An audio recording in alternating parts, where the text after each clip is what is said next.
G'day guys. I sort of had given up on doing this process, but a few people asked me, so I thought I might as well put my thoughts out there. So we've got the meeting for Wednesday the 3rd of October, only a 6-race card, and five of the 6 races pretty average, if truth be told. Hard to sort out, and we've got an absolute cracker in the Buckby Motors Open over the 1200 with a number of best horses in the state resuming, so obviously puts a little bit of merit into an otherwise disappointing card. General housekeeping stuff. Rail's out 3 metres the entire. Was out 9 for the first meeting last week, so based on that I'm going to work on the basis that it will suit horses near the fence and on speed, as we've got sort of a 6 metre gap of pristine ground. Soft 5 at the moment, 4.52 penetrometer. It is quite overcast and humid as far as Launceston humidity goes, so fair chance of getting the occasional shower today, so I wouldn't imagine it'd deteriorate too much more than that, so probably safe to work on around that basis. So in the first, over 1400 for the maidens. Found this very tough race. We've got dynamic odds just here. You got the top 3 here. They all went round in the same race in Hobart last week, and there was only a length between them. These are Heartthrob. Was first home out of the trio. Draws barrier 2, will be on speed, so deservedly is shorter than the rest. Then Glass Warriors, the favourites, gets out to 1400. Looks as if it definitely needs it, as it's hit the line very well in both its starts. But yeah, as I mentioned, the question mark is, can you run home on over with the rail back at 3 metres? So definitely going to be in the mix if you can. So just found it a tough race to bet in. He's a Heartthrob, barrier 2 or race on speed, proven over the trip, probably the safest way, but no, I'm not too sold that it's a good thing or anything. There's one here at a bit of odds if you want to throw a few coins on one. Smack Talk. On debut, it was in a pretty mediocre race at Devonport and finished midfield. There was nothing, so no big flashing light on it or anything. The saddle did slip on that occasion. It's since trialled at Longford and did trial okay. So it was this day here. The trial time wasn't overly flash. I think it was trial 3. Yep, this is him outside the leader.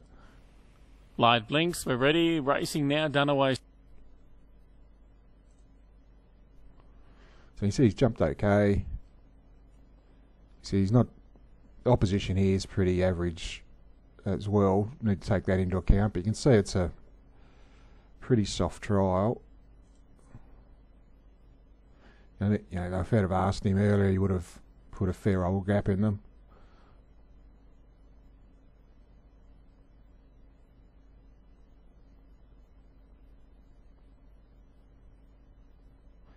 Pretty dominant in the trial there. So I just think of double figures in a tough race. He might be the one, just something each way on Smack Talk in the first. In the second, got the maidens over 1200, and it's pretty average race this year. Pinsent Van Gogh definitely got the best exposed form in the race, along with Party Planner, but draws the outside.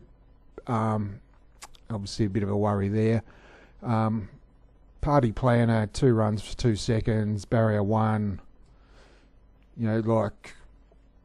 looks sort of very good form on paper. But the one thing, its trial was terrible. So hard to sort of launch in there. GG Tip Top did trial okay. Also trialled well about 12 months ago. Just have a look at the betting. You know, I couldn't back any of the three at the prices they're at there. Ronnie Zaccarpa's first up in the state, first up for about 18 months. His trial was pretty good the other day. Nice soft trial in Hobart. Mistress of Design ran second in the trial and Ronnie Zaccarpa ran third. It was the same day GG Tip Top trialled, and they probably went as good as each other, but I did like the trial of Ronnie Zaccarpa. You imagine being first up for 18 months, he'd only improved from that. So obviously, as I mentioned, form's terrible, like last in Canberra, last at Nowra. You know, third to Clever Charlotte at the trials. Actually, I'll just see what trial number it was. I think it was in Hobart a couple of weeks ago.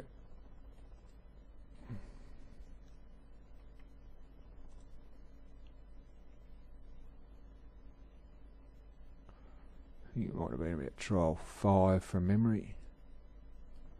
No, that's not it. Apologies for this. It should be.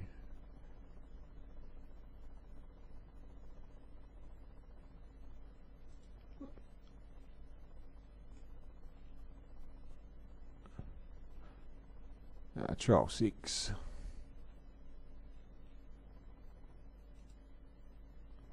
It's here in the middle. And this is Mistress of Design on the inside. As I said, the winner wins this trial quite dominantly, Clever Charlotte, but worth noting he did come out and win. So you can see it is here. It's pinged the start, and there's Ronnie Zaccarpa, grabbed hold.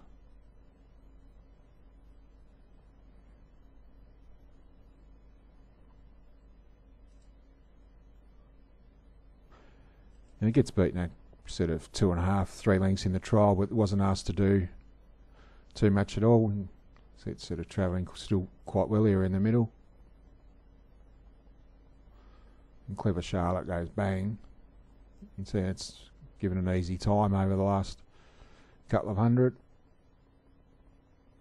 In Mistress of Design, underwriting, boxed on okay.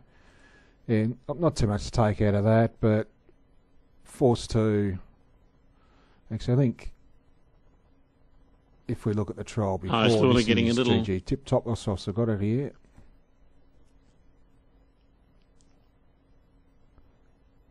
So it begins fairly there in the middle. You know, sits outside the leader.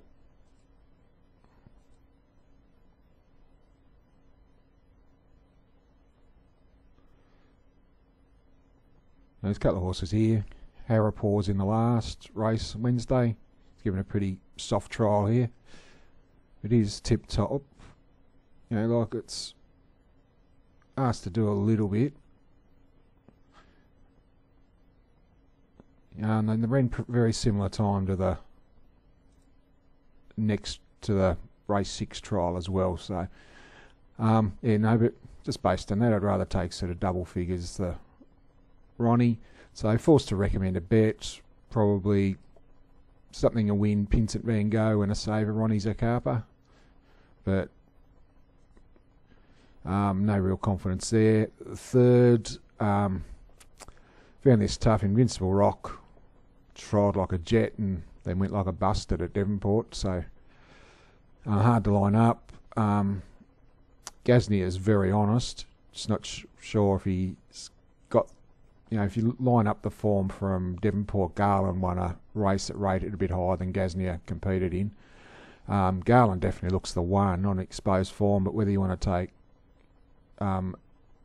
even money, a horse, you know, coming off synthetic form, I don't, but also don't want to really bet against it. Cranny Fly did trial okay at Longford. Obviously City of Dreams.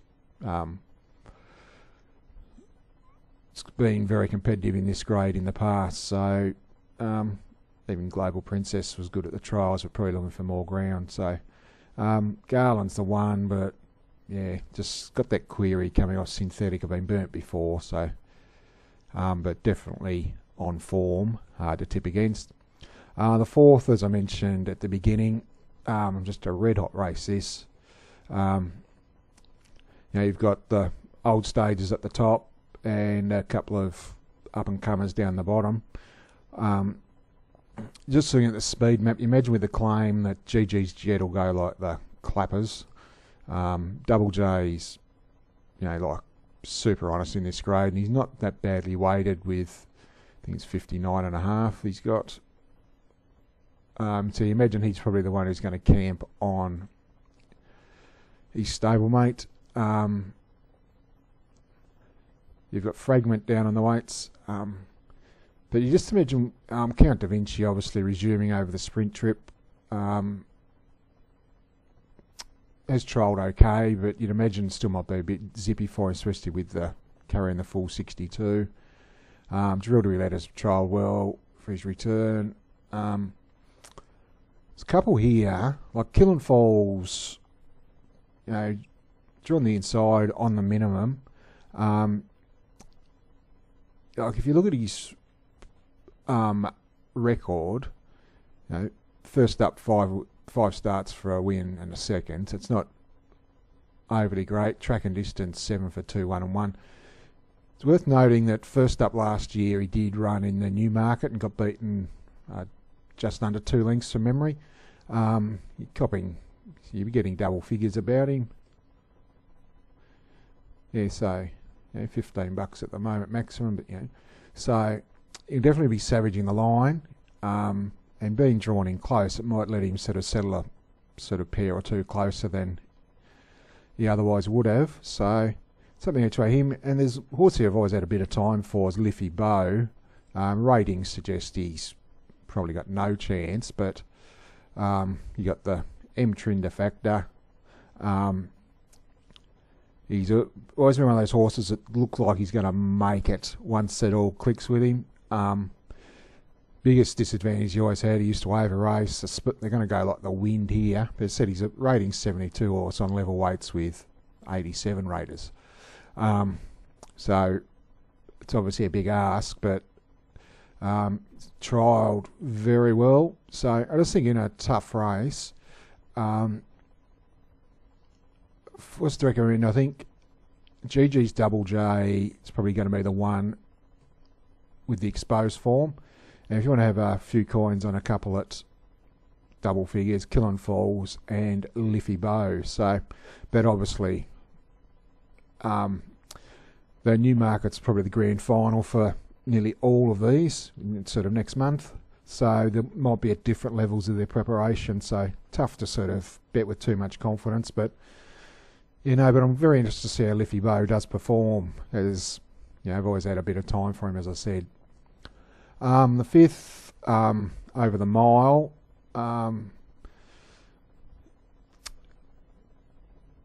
Exclusive Saturday is the one that I keep coming back to. I did back George's Gamble to beat him last week and over-raced terribly early, George's Gamble, but still trailed him all the way and got dropped late.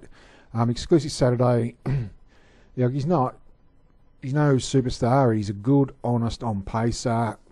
Doesn't have great high speed, but he's tough. From barrier 1, you'd imagine he'd kick through and lead. Like, he's never been over the mile before, but over the 14:20 last week, he sat outside the leader. They did go very slowly, but apart from the 1100 metre race, he actually ran the quickest last 200 metre split of the night, and his racing pattern suggests that he relaxes. As I said, his last 200 was very good over 1400, so I can't imagine the mile being too much of an issue. And you got to look at his form, how honest he is. Like, his last 4 starts, but 1.9, 0.2, 1 by 0.1, and got beaten by 0.1. Yeah, so super honest. Yeah, and there's not too much other speed in the race. Like, Sir Marmaduke went back last week in the same race as Exclusive Saturday. Sort of Hervonen might push forward, but from barrier 1, now you imagine him, George's Gamble, will both settle in the first 2 or 3. So,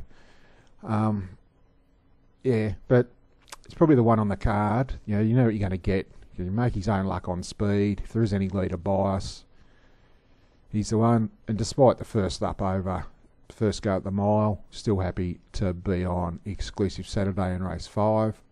And the last, my lord, disappointed at the trial of Harryman. It was pretty soft, but actually, just have a look at the betting. So Exclusive Saturday, about just over $3. You probably want about, I think, sort of anything 350 is very backable for him. So once the market sort of compress a little bit, he might be the I could still back him at sort of 310, to be honest, just the way the race maps. And in the last, as I pointed out, the trial of Harryman, it wasn't a red hot trial, but he's one's going to go forward. Like Quick Quill's definitely got the speed to lead, but they did make a change of tactics, so it was being ridden with cover last time. Bunker Star was okay when had supported good odds last time. Louise is an interesting runner, first up in the state, and Country Way is never far away in those races. So it's just my lord, you could tip anything in this, and I'd sort of wouldn't sort of disagree with you at all, because you make an argument. Harryman, barrier 1, makes his own luck. You'd imagine he's going to drift from that price. I think you get closer to 4 than 3. But yeah, no real confidence. So just recapping then, on a night where I'm not overly keen on too many, we'll make the best race 5, number 2, Exclusive Saturday, and the roughy race 1, number 12, Smack Talk. So anyway, guys, I said pretty sort of lackluster meeting, hard to get too enthused about. Race 4's a cracker, but it's just, it's just smallish fields. You've got to take what we're given. Obviously, with 2 meetings a week for the past couple, it has sort of eaten away at the depth in the fields. Pretty worthwhile note, we've had sort of, I think it was 9 trials in Hobart last week and 7 at Longford yesterday. So obviously next week we're probably going to get back to full-size fields. So looking forward to that. So until then, I'll leave you with it, and let's hope we've found a winner or two. But cheers, guys.